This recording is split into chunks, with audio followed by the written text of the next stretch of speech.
Thank you all for coming. My name is Alex Hannenberg. I'm an anesthesiologist on the faculty of Ariadne Labs at Harvard School of Public Health and Brigham and Women's Hospital. I am joined by Jeff Wang, professor at the University of South Florida, the Moffitt Cancer Center, and particularly honored to have with us Professor Tim Meek, who is the president of the Association of Anesthetists of Great Britain and Ireland, and I don't know, coincidentally, not coincidentally, a champion of cognitive aids for perioperative emergencies. The purpose of the session is to share some experiences in various places in the world in implementing crisis checklists, and I'll use the term emergency manuals, crisis checklist, cognitive aids, kind of interchangeably, but beyond printing them and distributing them, how to make them part of practice. So I'm going to kick it off by talking about implementation, which was the subject of a pretty large survey study we did a number of years ago. And the illustration on the slide here is not really about the crisis checklist, but it is about the story of the implementation of the WHO Safe Surgery Checklist in Ontario, which is probably the only place in the world where studying those tools failed to demonstrate the kind of impact that has been demonstrated over and over and over again in a variety of places, namely a 40 or 50% reduction in perioperative complications and mortality. And the consensus was that there was no implementation strategy. These tools arrived in a memo from the provincial ministry. They were hung on the wall, and as a result, people didn't use it, didn't know how to use it, and it had no impact. And I thought it was particularly comical that that the headline in the local newspaper actually portrayed somebody just hanging it on the wall. So the point is, it takes more than a thumbtack to produce reliable use of these tools. And that question, are the tools reliably used in appropriate clinical emergencies, was in fact the endpoint, the primary outcome in this survey study we did and published, notably in the journal Implementation Science a few years ago, and I'll share with you a few highlights. This was a project encouraged by and supported by the Agency of Healthcare Research and Quality, which had funded our original development of the operating room crisis checklist. And they kind of asked the question, okay, you've developed these things, they're very nice, you've tested them in simulation, how do we promote adoption so they actually touch the maximum possible number of patients? So the study I'm going to discuss with you was done in order to inform the development of an implementation toolkit to help people take the material and put them in the place where they will be reliably used. So there were, between Stanford and Ariadne Labs, about 12,000 downloaders we could contact. We got about 1,700 survey responses, and some said, I downloaded it, but I didn't do anything with it. There was a group of 300 or 400 who had undertaken at least some implementation effort, and looking at what they did, how they did against the outcome of, at my facility, the tool is used regularly during applicable clinical events, and I fully recognize the limitation of that metric as an outcome, but for this kind of work, qualitative metrics like this, generally speaking, what is available.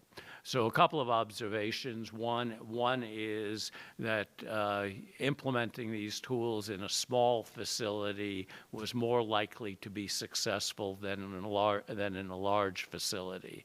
And those of you who work in large facilities know the gauntlet of committees and approvals and so forth that are required to garner the resources necessary to do the implementation.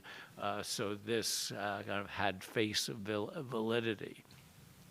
When we asked about what people did in order to put these into practice, our starting point came from our experience at Ariadne in the implementation of the WHO Safe Surgery Checklist, and these are mostly implementation tactics from the experience with the WHO checklist.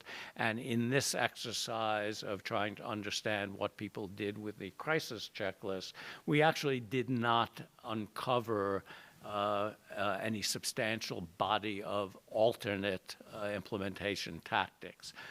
So this is the range of stuff that people did, and the correlation between how much they did and how likely they were to be successful in the sense of answering that query yes was, as you can see, nearly a straight line. So it's one of these phenomena where the more you put in, the more you get out.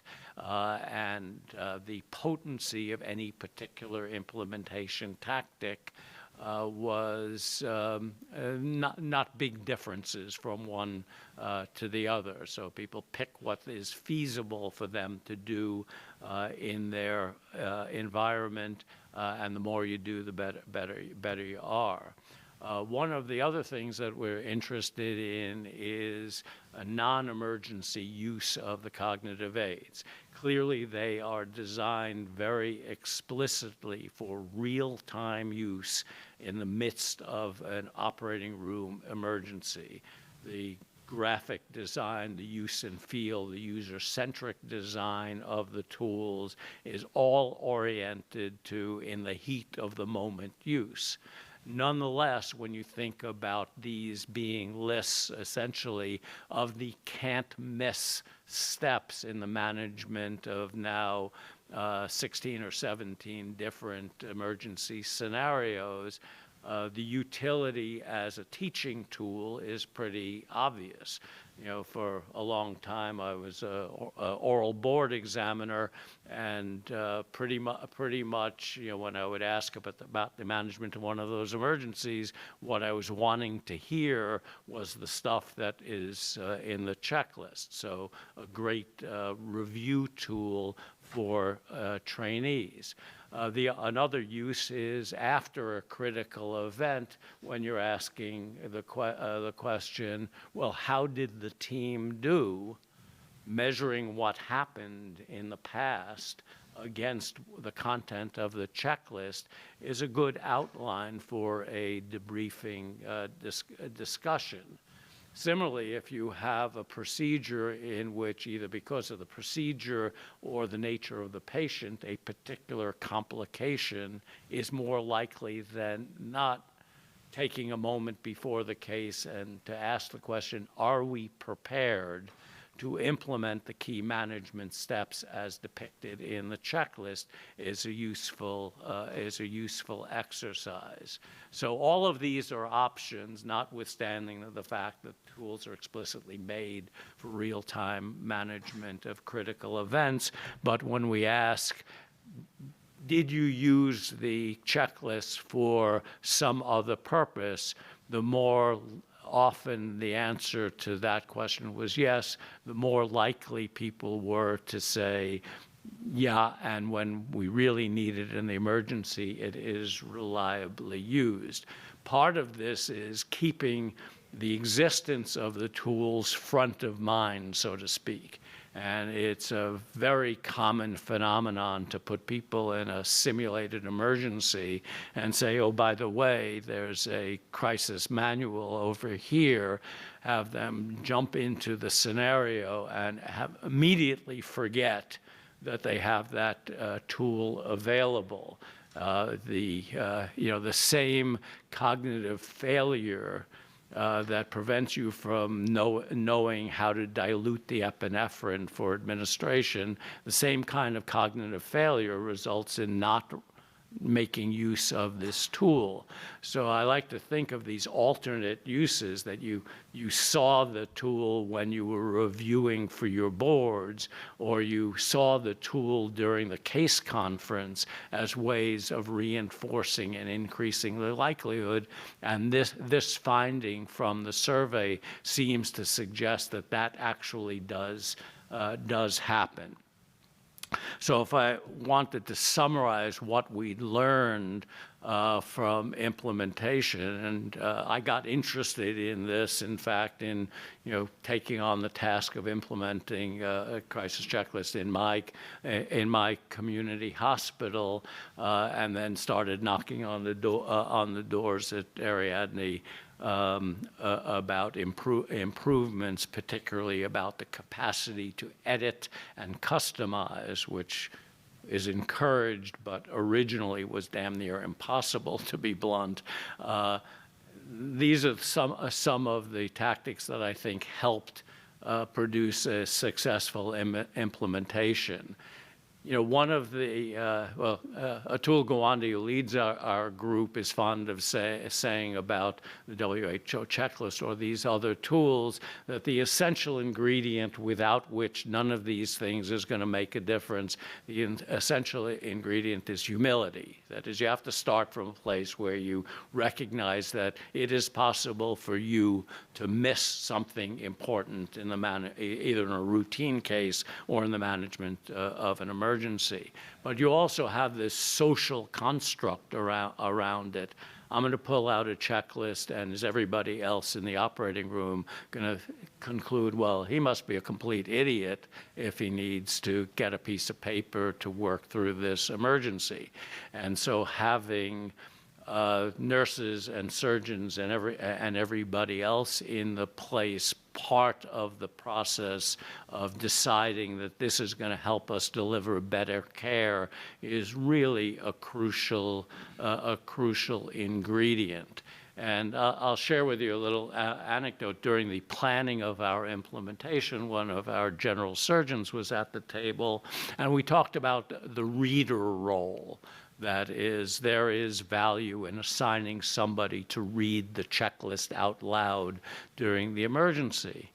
And I said to this surgeon, how would you feel about being asked to read the checklist aloud? And I was kind of expecting to get, well, I'm a surgeon, it's my patient, I'm in charge. It's kind of a demeaning task. And what I got was, you have no idea what it feels like to be in the room watching your patient slip away and having really nothing to contribute. So if you asked me to stand on my head and spit wooden nickels in order to participate in the saving of my patient, I would gladly do it. And I took that as a really inspiring response, and it gave me greater confidence to incorporate the surgeons in the adoption of these tools.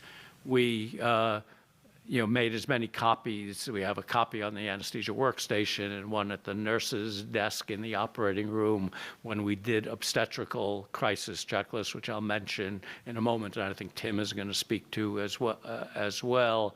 We not only put them in all the labor rooms, we put them in the obstetricians on-call rooms as well, so they could thumb through them while they were waiting for patients to deliver.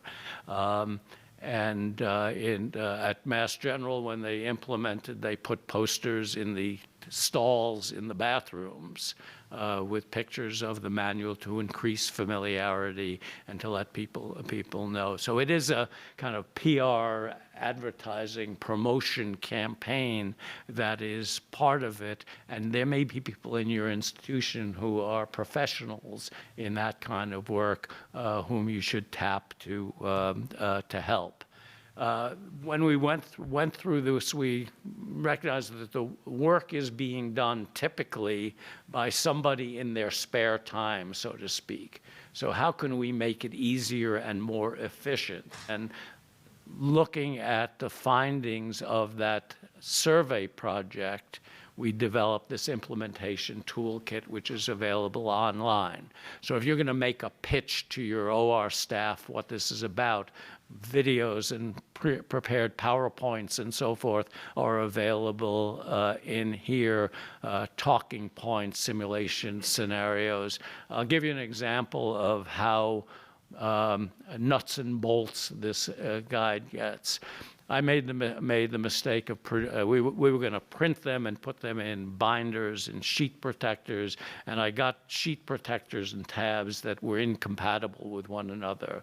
So I had to return them all and order them. So in this book, you're going to find the Staples catalog numbers of the appropriate binders and so forth, because I don't want you to go through what I went through in doing this. So there's a range of materials and offerings in here to make that happening. And one of the items we talked about or mentioned with respect to the implementation activities has to do with training.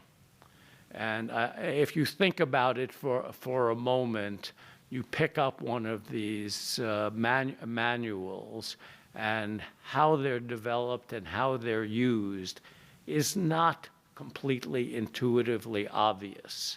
And so training simulation is a great opportunity if you have that capacity, but preparing people for the fact that if you choose a diagnosis-oriented checklist, that is anaphylaxis, for example, you are committing yourself to a certain pathway, which is appropriate for anaphylaxis.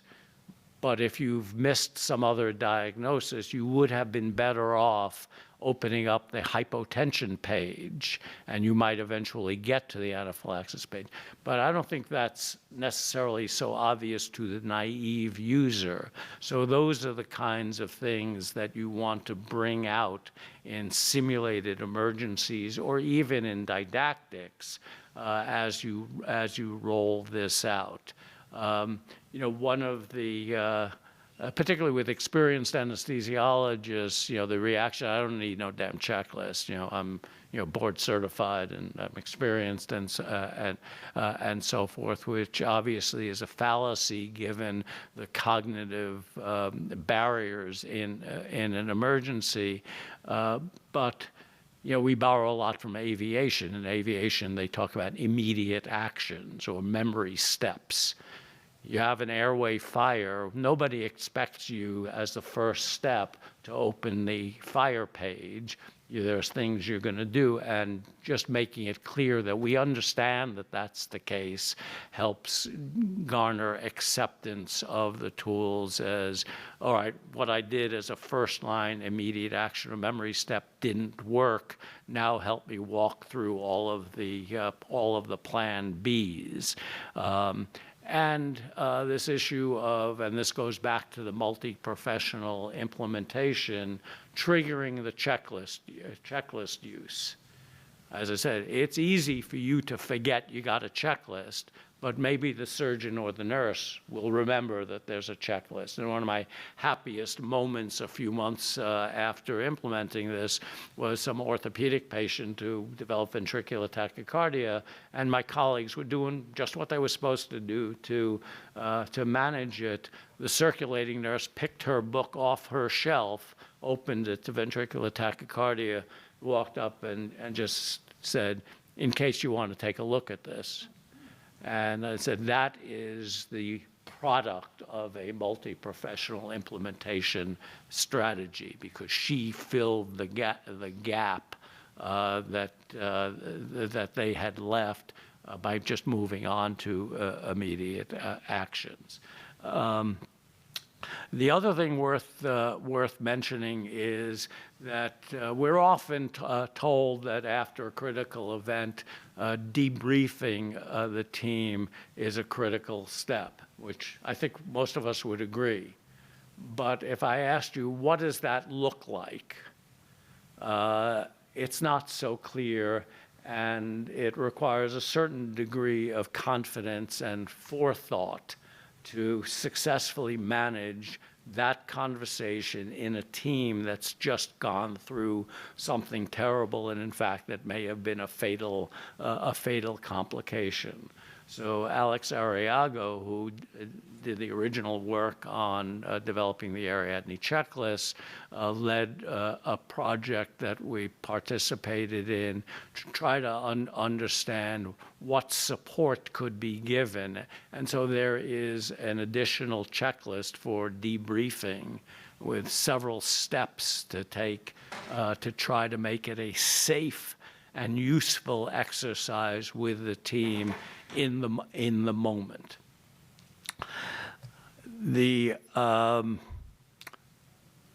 One of the things that I feel is very validating about the work that we've done on these crisis checklists is the spread. So we deployed crisis checklists in an operating room. Our obstetricians were exposed to them with their patients and with obstetrical team training, and said, we've got a ton of events like those that would benefit from a crisis checklist. And I worked with them for 6 months and produced an obstetrically oriented bunch of crisis checklists. There are crisis checklists for neurosurgical emergencies, thoracic emergencies, and so forth. And the fact that all of this activity is going on says to me, this is something with genuine value. And we'll talk in a moment, and we'll hear from the horse's mouths about the global uptake of these tools. The workplace is becoming more and more digital, and those of you younger than I am, which is pretty much everyone in the room, more and more rely on devices for reading. So we have recently adapted the checklist to be mobile device friendly. And my initial frustration about customizing it for my setting, where my formulary may be different from somebody else's, or I, for example, don't have access to cardiopulmonary bypass in my hospital, so a checklist that directs me to do that, it makes it less relevant. So we have a platform for customizing the checklist to your circumstances. And one thing that is particularly relevant, I think, is the wide variation in how people manage drug infusions and how they program their infusion pumps. And the last thing you want to be doing in the middle of emergency is doing the math to convert one way of running an infusion pump to another. So in our checklist platform, we allow you to choose from about a dozen different approaches, and had the help of a bunch of volunteer hospital pharmacists in putting this together. So I mentioned that this has become a global movement, and different countries, different organizations have taken different approaches to it. You're going to hear about what's been done in China and in the UK. I will finish by pointing out that the embrace has probably gone to its furthest extreme in Romania, where the government has declared that the use of emergency checklists is mandated by federal regulation. So I will stop there and call on Jeff, who I want to congratulate and thank for being primarily responsible for massive uptake of these tools in China. Jeff?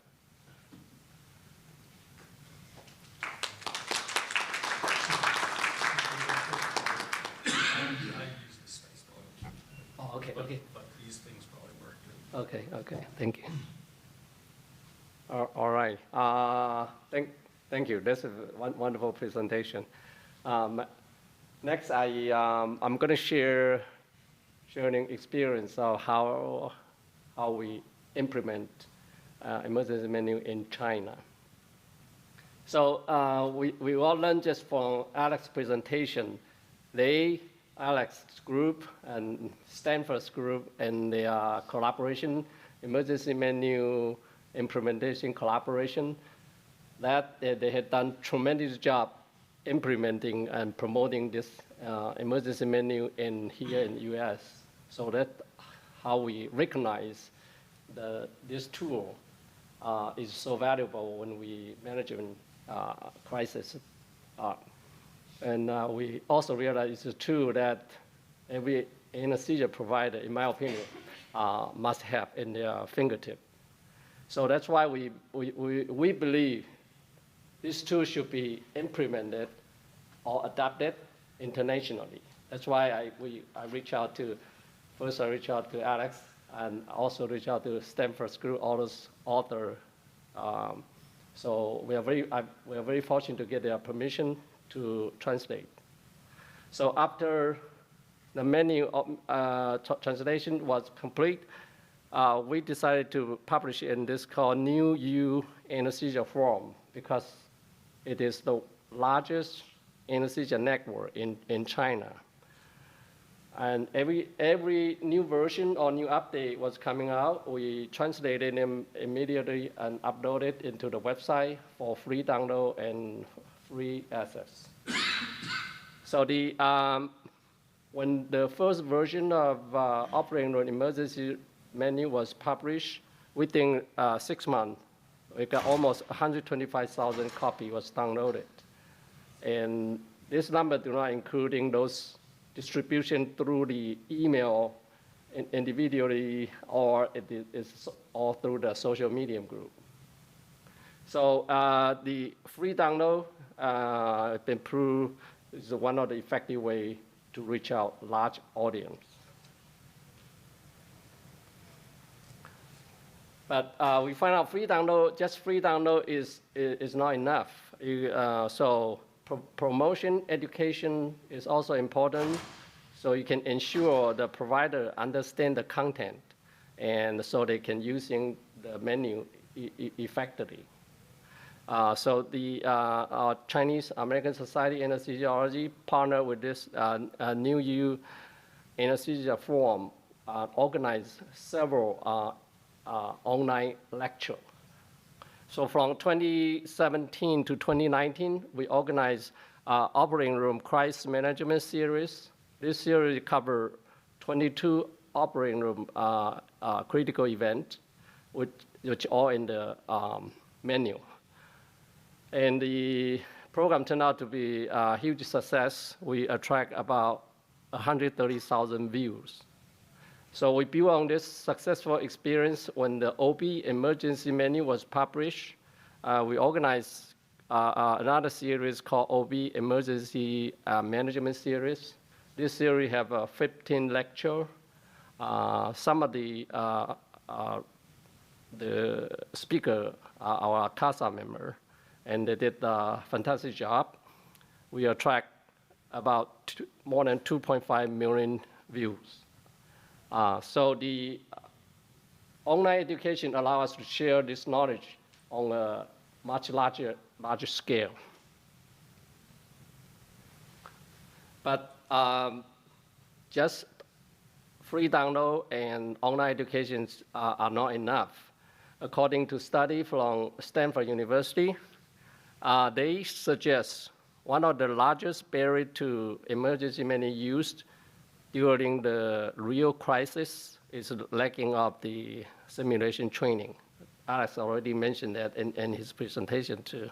So the provider may have, you may have the book at hand, but if you don't, if you has not practiced using them during crisis, the menu is less likely to be effective. So if you do simulation training, is ensure and understand when and how to using the menu during crisis. So to promote simulation, we're using several strategies. First one is simulation workshop. This is classic way. So for example, we organized one at the Beijing University.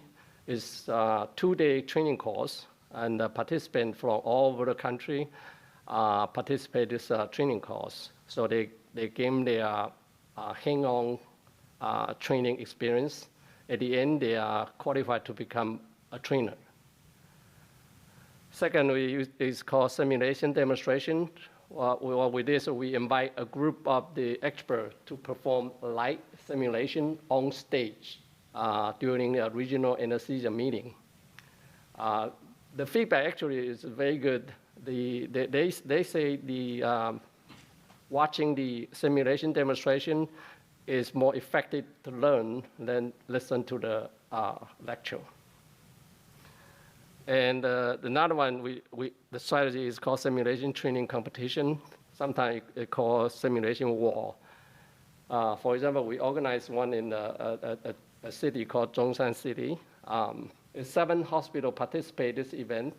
So each hospital will write and rehearse their own scenario. And then they come to a half-day event. So they perform in front of a panel of judges to get first place, second place, third place. By doing so, actually, you encourage them to do more simulation training in their own hospital. In the meantime, you also motivate them to do better, so they may come back next year, have a better placement. So we all know the trainer is the effective way to spread this medical practice. But traditional workshop require time, require manpower, and the cost is high. So therefore, we asking ourselves, it's short term, like 2-hour training course is sufficient to train emergency menu simulation training instructor. So we run a 2-hour training course during the National Anesthesia Conference, similar to this ASA. So during this training course, we set up 3 stations. First station we call high fidelity group, so which is we're using the advanced mannequin with the anesthesia machine, similar to the simulation lab. The second group we call moderate fidelity group. We're using the CPR mannequin with the iPad. The iPad can simulate vital sign change. And the last group we call low fidelity group. One of our instructors from China is at West China Hospital. He used his own jacket and using hotel tablecloths and make it a cell-mate simulated. So all the participants were rotated in all these 3 stations. So by doing so, we show them the flexibility can make simulation very accessible. So if you do simulation training, you basically can do it in any place within the hospital setting. At the end, after the meeting, we do survey, and 80% of the response say they understand the simulation training process, and 95% say when they go back to the hospital, they will do it. So it's pretty effective. After the implementation, we conduct a research to collect the evidence of the successful implementation. So this study including 9 hospitals. This hospital ranging from a major teaching hospital with more than 120 anesthesiology to a small community hospital with just 5 anesthesiology. The user emergency menu, over 70% of the respondents using an emergency menu during at least one critical event in the past 6 months. So they have been using it. Participant training is also very high. Near 88% participate self-review or group study. The group study is because they usually have like a morning conference, the department morning conference. So during the morning conference, they will pull out the emergency menu and review the one chapter at a time. That's called group study. And about near 70% participated simulation training. When you do the statistics, there is a positive correlation between emergency menu use during the critical event and participation in simulation and participation in the self-review and group study. So if you calculate the frequency, how frequent did they have been used? So average is about twice per anesthesiology per 6 months. 6 months. So in conclusion, is the emergency menu can be very effectively implemented through the free download online education, especially the simulation training. Thank you.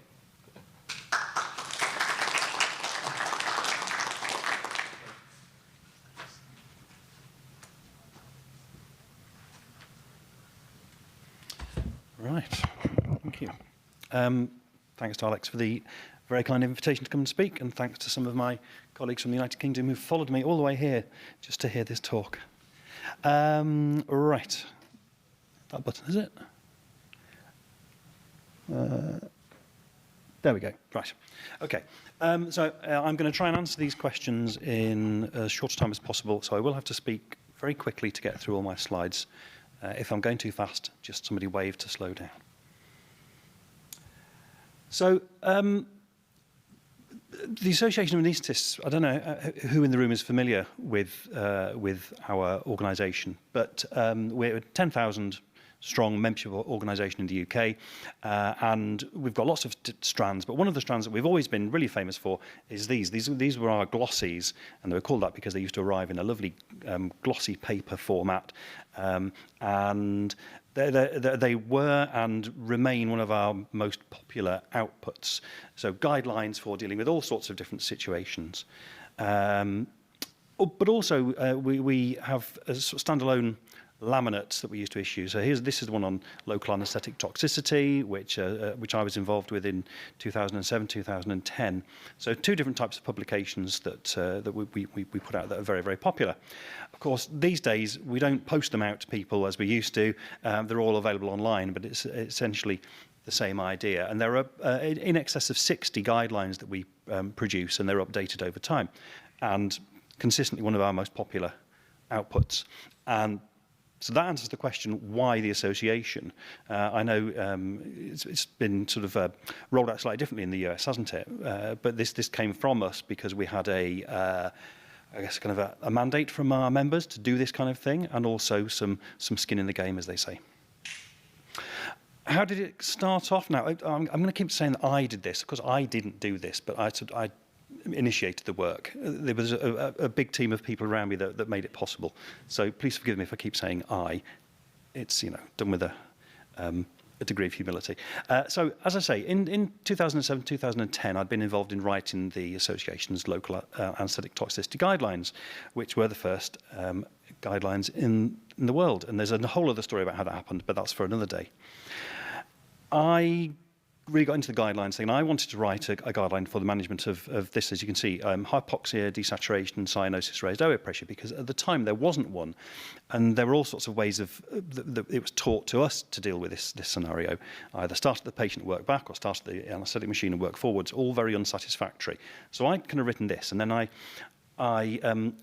incorporated it into a local quick reference handbook in my hospital, which was basically just an amalgamation of all the existing guidelines, the cardiac life support guidelines, the LA toxicity, malignant hyperpyrexia, and so on. And that was to replace the very unsatisfactory red folders that we used to have in each theatre that were, and again, that's another story, they were useless. So I was kind of getting quite excited about this. And I went and presented it to an association meeting before I was actually even involved with the board. And I essentially presented that guideline and said, I'd like to develop it with you, and I'd like to somehow develop a UK QRH, Quick Reference Handbook resource. And they said, yeah, all right then. And then we got started with the working party, and coincident with that, I stood for election to the board of the association and got elected. So then I was kind of inside the organisation, which made it a lot easier, and so off we went. And by 2018, we'd published the first version of the Quick Reference Handbook, and I've got some samples here if people want to have a look at them. They are slightly different from the Ariadne offering, but we did ask, and Alex might remember this, we asked if we could use the format, because there were two. There was the Stanford format, Ariadne format. We thought the Ariadne one was best, and we asked if we could use it, and the answer was yes. Slightly different, as I say. I think we've got slightly more pages than you have in yours, and the format is also slightly different. Our section 1 key basic plan is a guideline for when you just don't know what's going on. Something's gone badly wrong, but you have no handle on it, and it's just a set of basic steps to get you, hopefully, onto one of the other rungs and help you get your patient sorted. There's a section for unknowns, so where you're presented with a symptom or a sign, but you haven't got a clue what's going on, and hopefully those things will either lead to you resolving the situation or will lead to you diagnosing what the problem is, and then you might then move on to one of these sections, the pages in the section 3, the knowns, where you know what the problem is, so anaphylaxis, blood loss, and so on. And then section 4, which is for some sort of slightly weird and wonderful things that will probably never happen in most people's experience, but that we think it's worthwhile having some guidelines for those, like oxygen failure, electricity failure, and so on. So we launched it in 2018, and it was launched in 2 versions, and this is how it still exists. There's a PDF version, which you can download and implement as is, straight out the box, print it off, and off you go. There's also an editable Word version to allow for that feature where people might want to make it specific for their units. And we issued it under a Creative Commons license, so people can do that quite legitimately. All they have to do is say that it came from us and put the license on it, which means that anybody else then modifying it in the future has to do the same thing. We didn't create an electronic version, and I'll talk about that in a minute. But what we did do was wrote a very detailed implementation and rollout plan. Now, for a talk on implementation, I'm not going to say a lot about that, but I will talk about that on the next slide. And every so often we have to publish updates. Some things like anaphylaxis, malignant hyperpyrexia, they change from time to time, don't they? So we have to issue updates, which we do through all the usual channels.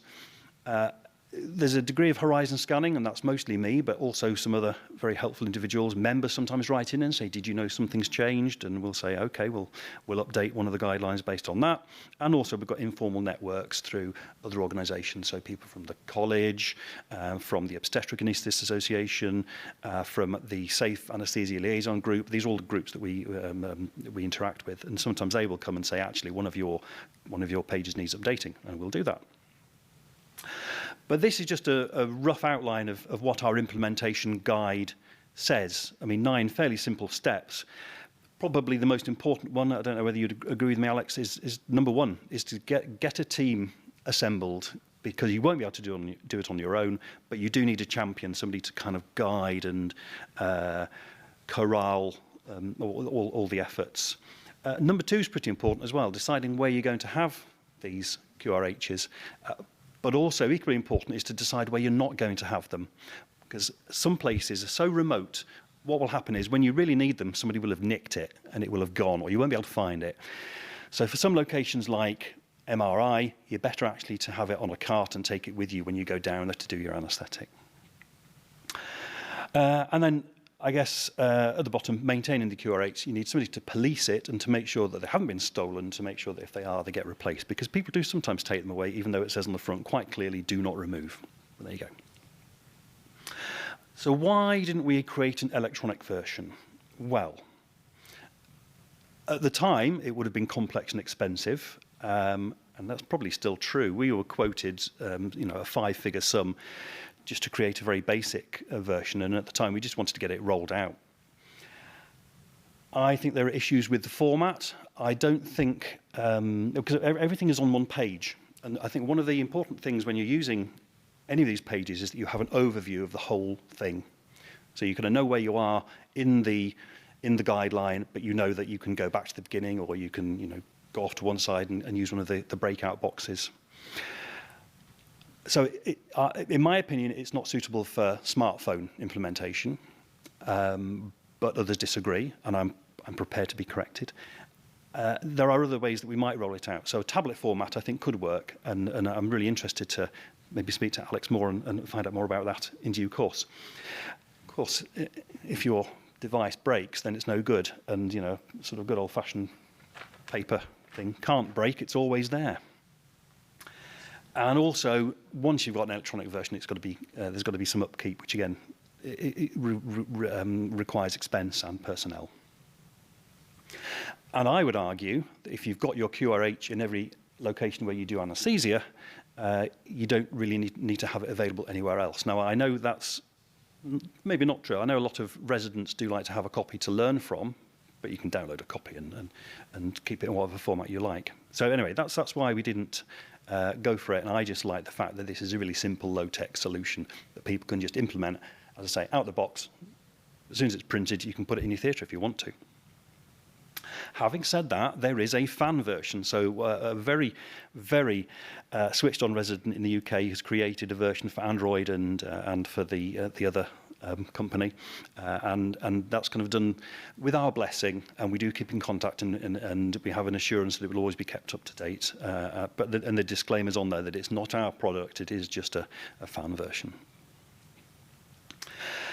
Oh yes, the obstetric version. So the Obstetric Anaesthetist Association, which is, well, exactly what it says. It's the UK and I mean it's worldwide and European as well, but based in the UK. Organisation for obstetric anaesthetists. They have created their own, and I was on the working party for this, but it was led by Kirsty McLennan, who Alex mentioned earlier on to me, and it essentially follows the same format. It's designed not for use in theatres. This is to be kept in labour rooms, delivery rooms, antenatal clinics, places where any of these emergencies might happen. And it follows the same sort of format. So Kirsty uses the same format, and so it should be familiar to anybody that knows how to use one of our QRHs. They did make a smartphone version, and it's very nice. And there's Kirsty receiving a prize at the Health Service Journal Awards last year. We got highly commended. We should have won, but we got highly commended. We were robbed. We've submitted our manual to the Emergency Manuals Collective, and if you look on there, well, I guess probably many people in the room will already know about this, but you know, you can find ours on there and lots of other iterations of QRHs from around the world, and that's a really good place to find out what's going on. So, this is my operating theatre, which my colleagues in the room will recognise. Now, we've just gone to electronic charting. You know, now our machines are now about 3 metres wide, but this does mean that you can actually, if you want to, have it electronically at the point of delivery of anaesthesia. So I'm willing to concede that this is actually probably a good development, and our software does allow us to actually have a button. It hasn't been implemented yet, but a button on the charting software to just say, go straight to QRH. There we go. But 7 years on, it's time to start looking at things and think how we might do it again. Now, these are the kind of the underlying principles from which I will not deviate. I'll have to be wrestled to the ground if any of these are to change. Our QRH needs to remain universally applicable. It's got to be in a sustainable format, and it's got to be implementable off the shelf by anybody that wants it using the lowest technology available. And 1 page per crisis. Again, we've had people suggesting that maybe we need to go to 2 pages per crisis, but I think 1 page is enough for anyone to take in. And I think if you can't shrink it down to 1 page, you're probably overthinking it or underthinking it. We have to start implementing some of the changes, some of the findings of the Puma work. So people would be, I hope, aware of this work. Lots of recognition in the UK, certainly, about the unrecognised esophageal intubation as a cause of severe patient harm. And what is common in these cases, people often go down the wrong route, so they'll miss the esophageal intubation and think it's bronchospasm or some other thing, or cardiac arrest, and we need to recognise that and have prompts in the right places on the right pages. So that's a bit of work that we're going to do, and in the next iteration, Tim Cook, who's one of the leaders of this work, will join us. And we'll also, I think, include the very useful capnograph guide page that the Puma Collective have put out there, which gives some guidance as to what is and what isn't an acceptable capnogram. Because you know, to many of us it's obvious, but obviously to many other people it isn't. We're going to have some more paediatric content. We're going to keep it quite generic because, again, we want our QRH to be applicable to any setting. But the Association of Paediatric Anaesthetists in Great Britain and Ireland want to produce their own specialised version, so we're going to do that work in parallel to make sure that we don't contradict. Yeah, okay, maybe we'll have an electronic version. I'm prepared to be won over. We also need to do some succession planning, because at the moment, a lot of this rests on me. And, you know, one day I won't want to do this, or I might get hit by a bus, and somebody else needs to take it on. And so I think we'll work on a way of making this a more collegiate and maybe more committee-based exploit, rather than just being all in my head.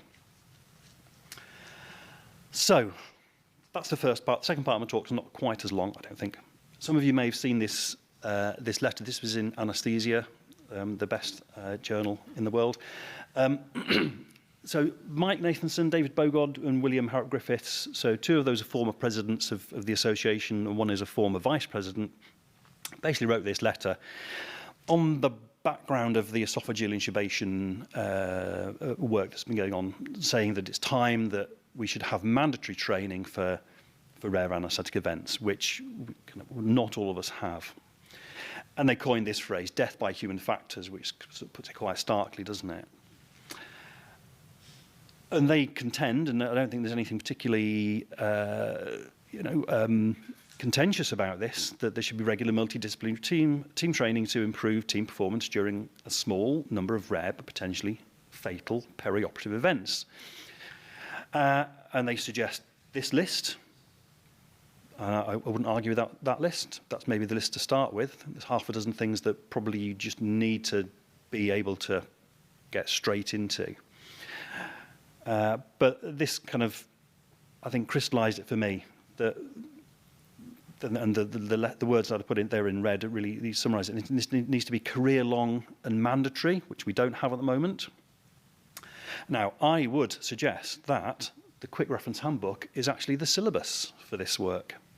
And I'll be making that case quite strongly as this work develops.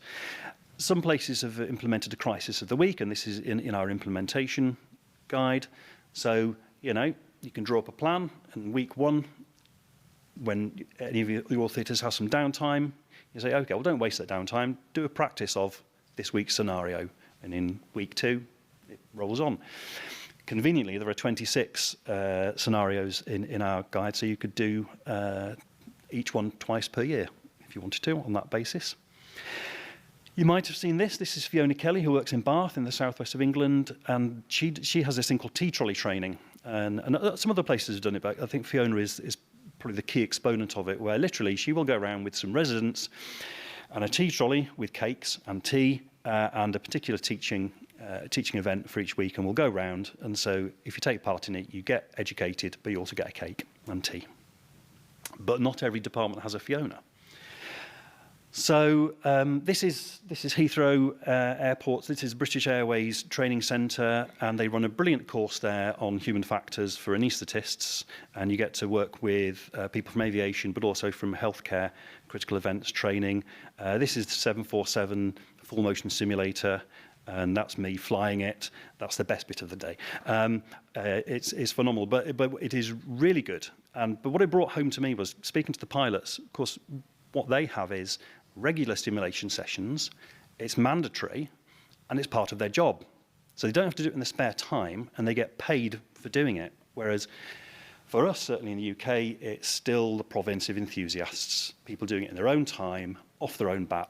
And if you haven't got a Fiona in your department, then you might not get it. So our training at the moment is occasional and fortuitous. And we need to do something to move it to being career-long and mandatory. And that's the difficulty, because, of course, that means the government having to pay for our time to do this stuff. And trying to get the government to regard learning to do the job and keeping up the skills to do the job, trying to convince them that is actually part of the job, is amazingly hard. If you're not operating, you're not winning. You'll have heard this phrase a lot: teams that work together should train together. And who says that? Well, anybody that's got any common sense really says that. It's just obvious. And HSIB is an organisation in the UK that we've got. Like I say, think NTSB for healthcare. So an organisation, government organisation, arm's length organisation that investigates healthcare accidents, and they say we should do it as well.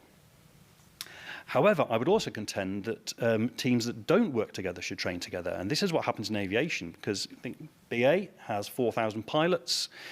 It's incredibly unlikely that you'll work with the same person more than 1 or 2 times in your career on that basis if you've got a rolling rota.